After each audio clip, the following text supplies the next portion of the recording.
ഇതെല്ലാം ചെല്ലാം, ഊതി കൊടുക്കാം, തടവി കൊടുക്കാം.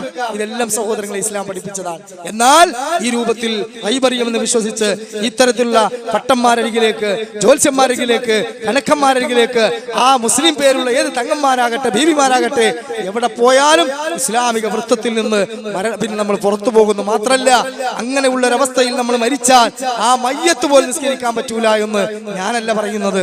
ഹുദൈഫ റളിയല്ലാഹു അൻഹു നബി സല്ലല്ലാഹു അലൈഹി വസല്ലമയുടെ ദർസിൽ നിന്ന് ദീൻ പഠിച്ച ഹുദൈഫ റളിയല്ലാഹു അൻഹു പറയാണ്, അന്നഹു ദഖല അലാ മരീദിൻ യഊദു, ഞാൻ ഒരു രോഗിയെ സന്ദർശിക്കാനും പ്രാർത്ഥിക്കാനും വേണ്ടിയിട്ട് പോയി. അങ്ങനെ ഞാൻ രോഗിന്റെ അരികിൽ നിന്ന് ഫലമസഖലതഹു ഫഇദാ ഫീഹി ഖൈതുൻ, ഞാൻ ആ രോഗിയുടെ ചുമലിങ്ങനെ വെറുതെ തടവി, നമ്മൾ അങ്ങനെയുള്ള പോകുമ്പോൾ തടവി നോക്കും. ആ സമയത്ത് ഫഇദാ ഫീഹി ഖൈതുൻ, ഒരു നൂലിങ്ങനെ അവിടെ കണ്ടു. ആ സമയത്ത് ഫഖാല മാ ഹാദാ, ഹുദൈഫ റളിയല്ലാഹു അൻഹു റസൂലുള്ളാഹിന്റെ സ്വഹാബി ചോദിച്ചു, എന്താടോ? ഖാല ശൈഉൻ റുഖിയതു ലി ഫീ, അത് എനിക്കിങ്ങനെ രോഗം മൂർച്ഛിച്ചപ്പോൾ എത്രയായിട്ട് മാറില്ല, അപ്പൊ ഞാൻ കൊണ്ടേ മന്ത്രിച്ചൂതി കെട്ടിയതാണ്. ഫഖതഅഹു, കേട്ടോളി, അഹ്ലുസുന്നയുടെ വിശ്വാസമാണ്, അത് പൊട്ടിച്ചങ്ങ് കളഞ്ഞു. ഫഖാല, എന്നിട്ട് അവൾ പറഞ്ഞു, ലൗ മിത്ത വഹുവ അലൈക മാ സല്ലൈതു അലൈക, നീ ഈ നൂല് വെച്ചുകൊണ്ടെങ്ങാനും മരിച്ചു പോയാൽ വല്ലാഹി ഞാൻ നിനക്കൊരിക്കലും മയ്യത്ത് നമസ്കരിക്കൂല. അതുകൊണ്ട് ഇന്നമൽ മുഅ്മിനൂന അല്ലദീന ഇദാ ദുക്കിറല്ലാഹ് വജലത് ഖുലൂബുഹും ഫഇദാ തുലിയത് അലൈഹിം ആയാതുഹു സാദതുഹും ഈമാനാ. അല്ലാഹു തആല പറയുകയാണ്, വിശ്വാസികൾ എന്ന് പറഞ്ഞാൽ അവർ ആരാണ്?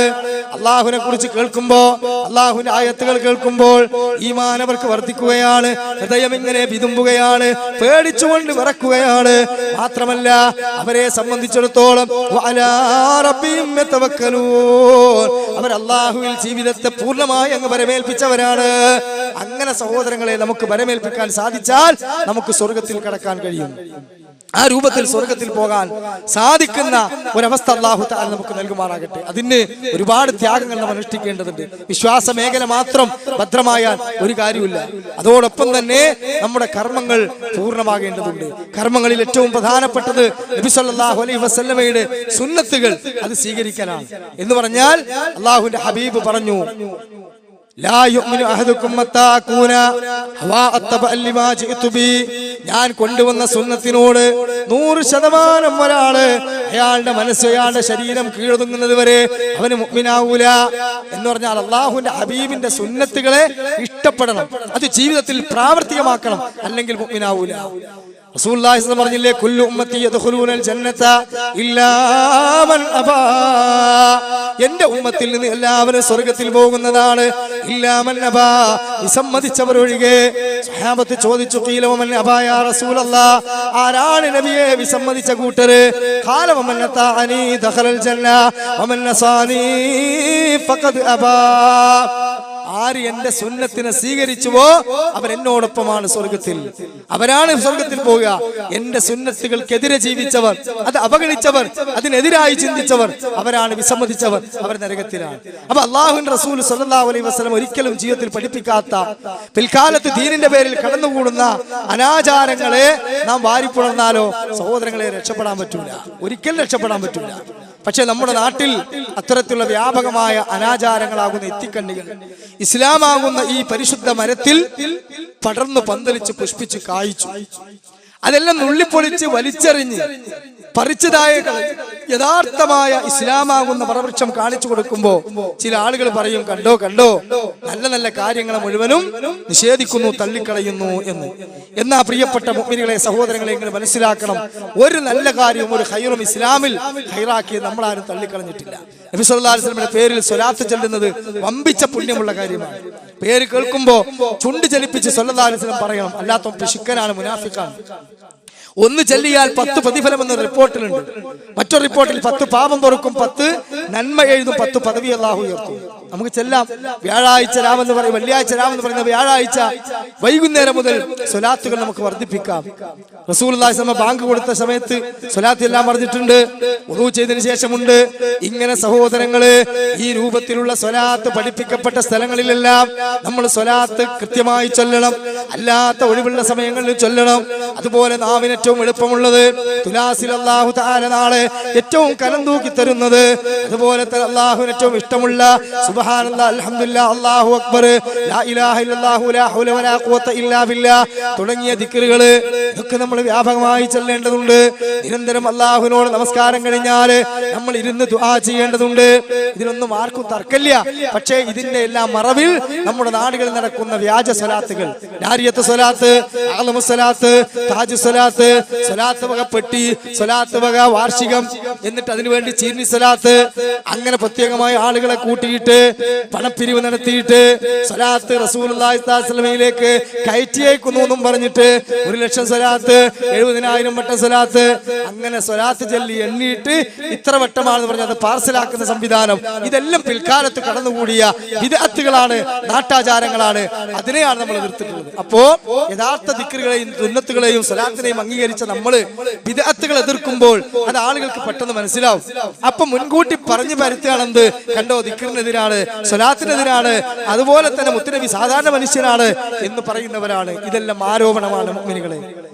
അതുപോലെ തന്നെ നമ്മുടെ ജീവിതത്തിൽ ഏറ്റവും നിർണായകമായ ഒരു പ്രതിസന്ധിയാണ് മരണം. ആ മരണം കടന്നു വരുമ്പോൾ ആ മയ്യത്തുമായി ബന്ധപ്പെട്ടുകൊണ്ട് അല്ലാഹുവിന്റെ റസൂൽ സല്ലല്ലാഹു അലൈഹി വസല്ലമ എത്രയെത്ര സുന്നത്തുകളാണ് നമ്മെ പഠിപ്പിച്ചിട്ടുള്ളത്. ആ സുന്നത്തുകൾ മാത്രമേ നമ്മൾ ചെയ്യാവൂ. കൂലി കിട്ടുമെന്ന് വിചാരിച്ചിട്ട് അല്ലാഹുവിന്റെ റസൂൽ പഠിപ്പിക്കാത്ത പിൽക്കാലത്ത് കടന്നുകൂടിയ ജനാസയുമായി ബന്ധപ്പെട്ട അനാചാരങ്ങൾ നമ്മൾ ചെയ്യാൻ പാടില്ല. പക്ഷെ അത് ചെയ്യാത്തതിന്റെ പേരിൽ, സുന്നത്ത് മാത്രം ചെയ്യുന്നതിന്റെ പേരിൽ മയ്യത്തിനോട് ഒരു താല്പര്യമില്ലാത്ത ആളുകളാണ് മുജാഹിദുകള്. മരിച്ചു കഴിഞ്ഞാൽ ഒരു പശുവൊക്കെ ചത്തമാതിരി അവിടെ തുണിയിട്ട് അങ്ങനെ തിരിഞ്ഞെടുക്കും. പിന്നെ ഓത്തുമില്ല, ദിക്റുമില്ല, ദുആഇല്ല. മയ്യത്ത് കൊണ്ടുപോകുമ്പോഴോ വല്ല അധികൃതർ കാണാതെ ഫോറസ്റ്റിൽ നിന്ന് തേക്കൊക്കെ മുറിച്ചിട്ട് കൊണ്ടുപോകണ മാതിരി അങ്ങനെ കൊണ്ടുപോകും. എന്നിട്ടാണ് കൊണ്ടുപോയി കുഴിച്ചിടും. മഅദല്ലാഹ്. വാപ്പാനെ പറ്റി, ഉമ്മാനെ പറ്റി, സഹോദരങ്ങളെ, കുടുംബത്തിനെ പറ്റി, അംഗങ്ങളെ പറ്റി അങ്ങനെ നിങ്ങൾ വിശ്വസിക്കുന്നു, പറയുന്നു എങ്കിൽ ഞങ്ങൾക്കത് സഹിക്കാൻ കഴിയൂല. കാരണം റസൂലുള്ളാഹി സ്വല്ലല്ലാഹു അലൈഹി വസല്ലം പറഞ്ഞ എന്താ, ഇദാ മാത്തൽ ഇൻസാനു ഇൻഖത അമലു, നിങ്ങളിൽ ഒരാൾ മരണപ്പെട്ടു കഴിഞ്ഞാൽ അയാളുടെ അമലുകൾ മുഴുവനും മുറിഞ്ഞു പോകും. ഇല്ലാ മിൻ സലാത്ത്, 3 എണ്ണം ഒഴിച്ച്. ആ 3 എണ്ണം ഏതാണ്? ഒന്ന് അൽ ഇൽമുൻ നാഫിയ, ഉപകാരപ്രദമായ ഇൽമ്. ഇപ്പൊ ഇതുപോലെ നമ്മൾ ഖുർആനിന്റെ ഹദീസിന്റെ അടിസ്ഥാനത്തിൽ അഹ്ലു സുന്ന പഠിപ്പിച്ച വിശ്വാസങ്ങളും ആചാരങ്ങളും പറഞ്ഞു കൊടുക്കുമ്പോ ഇതിനെതിരായി ജീവിച്ചിരുന്ന ഒരു സഹോദരൻ ഇത് കേട്ടിട്ട് സഹോദരങ്ങളെ, ആ നാട്ടാചാരങ്ങളെ, അനാചാരങ്ങളെ ഒഴിവാക്കിയിട്ട് റസൂലുള്ളാഹിന്റെ സുന്നത്തുകളെ അങ്ങ് സ്വീകരിച്ചാലോ, ആ സഹോദരൻ ഇത് ചെയ്യുമ്പോ എനിക്കൊരു കൂലിയുണ്ട്, എന്നാ ഓന്റെ അമലിലൊന്നും കുറയൂല. ഞാൻ മരിച്ചാലും ആ സഹോദരൻ അമൽ ചെയ്യുമ്പോ എന്റെ ഖബറിലേക്ക് അതിന്റെ പ്രതിഫലം അല്ലാഹു തആല നൽകുന്നതാണ്. അതോടൊപ്പം തന്നെ സദഖത്തുൻ ജാരിയ, ദീനിന്റെ മാർഗത്തില് അള്ളാഹിന്റെ വജ് ഉദ്ദേശിച്ചു കൊടുത്തിട്ടുള്ള ദാനകർമ്മങ്ങൾ, അതുമായി ബന്ധപ്പെട്ടുകൊണ്ട് പള്ളി ഉണ്ടാക്കിയത്, മദ്രസ ഉണ്ടാക്കിയത്, അങ്ങനെയുള്ള സംരംഭങ്ങൾ ഉണ്ടാക്കിയത്, അതെല്ലാം പിൽക്കാലത്ത് നമുക്ക് മഹ്ശറയില്, ഖബറില്, സ്വർഗത്തിലേക്കെല്ലാം വമ്പിച്ച പ്രതിഫലമായ മുതൽക്കൂട്ടാണ്. മൂന്നാമതായി പറഞ്ഞു വലതും സ്വാലിഹുൻ യദ്ഊല, സ്വാലിഹായ സന്താനങ്ങള്, മാതാപിതാക്കൾക്ക് വേണ്ടി പ്രാർത്ഥിക്കുന്ന മക്കള്, അതും നമുക്ക് വലിയൊരു മുതൽക്കൂട്ടാണ്. സഹോദരങ്ങളെ, ആ രൂപത്തിലുള്ള മക്കളെ സൃഷ്ടിക്കാനാണ് മുജാഹിദുകൾ പരിശ്രമിക്കുന്നത്. അല്ലാതെ ആത്മാർത്ഥമായി മക്കൾ മയ്യത്ത് നമസ്കരിച്ച് ദുആ ചെയ്ത് ഇടക്കിടക്ക് ഖബർ സിയാറത്ത് ചെയ്ത് ആ മക്കള് മാതാപിതാക്കൾക്ക് വേണ്ടി തേടുന്നതിന് പകരം അതൊക്കെ നാട്ടിലുള്ള പണ്ഡിതന്മാരെ ഏൽപ്പിച്ചിട്ട് അവര് പടപടയായി വന്ന് ഇസ്ലാമിലില്ലാത്ത 3, 7, 40 മാണ്ടോടാണ്ടും ഒക്കെ അങ്ങ് ചെയ്തിട്ട് കുറെ പൈസ അങ്ങ് വലിച്ചെറിഞ്ഞു കൊടുക്കുക, ഭക്ഷണം അങ്ങ് വലിച്ചെറിഞ്ഞു കൊടുക്കുക, എന്നിട്ട് അതിന്റെ കൂലി അങ്ങ് എത്തിക്കോളുമെന്ന് ആരൊക്കെയോ പറഞ്ഞ് നമ്മെ തെറ്റിദ്ധരിപ്പിച്ചു. ഇല്ല, മറിച്ച് റസൂലുള്ളാഹി പറയുന്നു, ഒരു ദമ്പതികൾ സ്വർഗത്തിലെത്തി. ആര്? മാതാപിതാക്കൾ. ലതുർഫഉ ദറജ, അല്ലാഹു അവർക്ക് ഇങ്ങനെ പദവി ഏറി കൊടുത്തു. അവർ അല്ലാഹുവോട് ചോദിക്കുന്നു, അയ്യ റബ്ബി അന്നാ ലിഹാദാ, എന്താ പടച്ചോനെ ഇത്രമാത്രം വലിയ പ്രതിഫലം ഞങ്ങൾക്ക്, ഇതിനത്രയുള്ള അമൽ ഞങ്ങൾ ചെയ്തിട്ടില്ലല്ലോ. ആ സമയത്ത് അല്ലാഹു പറയും, ഇസ്തിഗ്ഫാരി വലദിക ലക മിൻ ബഅദിക, നിന്റെ വഫാത്തിന് ശേഷം നിന്റെ മക്കൾ നിങ്ങൾക്ക് വേണ്ടി ഇസ്തിഗ്ഫാറിനെ ചോദിച്ചതാ. സഹോദരങ്ങളെ, മക്കൾ നമുക്ക് അല്ലാഹു ചെയ്ത ഔദാര്യമാം. നഹ്ൽ എന്ന സൂറത്ത് ഓതി നോക്കിയത് വ്യക്തമാം. ഖൽബിന്റെ ഖനിയാ മക്കളെന്ന് ഹദീസ് അത് കാണാൻ സന്നതിൽ അവരില്ല എങ്കിൽ അന്ന് നിസ്സഹായനാ നീ കേവനായാൽ തന്നെയും ബലഹീനനാ ചുരുക്കി പറഞ്ഞാലേത് വൻ പിടിപാടോ തൂങ്ങുന്നതല്ലൊരു തുള്ളി രക്തത്തോടോ മൗത്തിന്റെ ശേഷം നിന്റെ മേലലിവോട് പ്രാർത്ഥിക്കലും അവരല്ലേ ഓറപ്പോട് അവർക്കുള്ള പ്രാർത്ഥനയാൽ പ്രതിഫലം നിനക്കുണ്ട് അതുകൊണ്ട് ഖബറി വിശാലമാവനുമുണ്ട് സ്വാലിഹായ സന്താനങ്ങളെ സൃഷ്ടിച്ചെടുത്താൽ മുഅ്മിനുകളെ നമ്മുടെ പരലോകത്തേക്ക് നമുക്ക് വമ്പിച്ചൊരു മുതൽക്കൂട്ടാണ്. എന്നാൽ അതിന് പകരമായി കള്ളടിച്ച് കഞ്ചാവടിച്ച് മദ്യപാനത്തിന്റെ ലഹരിയിൽ മുഴുകി താൻ തോന്നിത്വങ്ങളും തോന്നിയാസങ്ങളും ചെയ്ത് ഈ ഭൂമിയിലൂടെ അടിച്ചു പൊളിച്ച് ജീവിക്കുന്ന മക്കളെ സൃഷ്ടിച്ചാൽ ഒരുപക്ഷെ അവർ ഉന്നതമായ വിദ്യാഭ്യാസത്തിലേക്ക് ഉയർന്നേക്കാം, സമൂഹത്തിൽ ചിലപ്പോൾ അംഗീകാരം കിട്ടിയേക്കാം, ചിലപ്പോൾ അംഗീകാരമൊന്നും കിട്ടാതെ എന്നും അപമാനത്തിന്റെ സന്താനങ്ങളായി മാറിയേക്കാം. പക്ഷേ പരലോകത്ത് നമുക്ക് അവരെ കൊണ്ട് ഒരു മുതൽക്കൂട്ടുമില്ല. മാത്രമല്ല അതിന്റെ പേരിൽ നമ്മൾ നരകത്തിലേക്ക് വരെ പോകേണ്ടി വരുന്ന അവസ്ഥ ഉണ്ടാകും.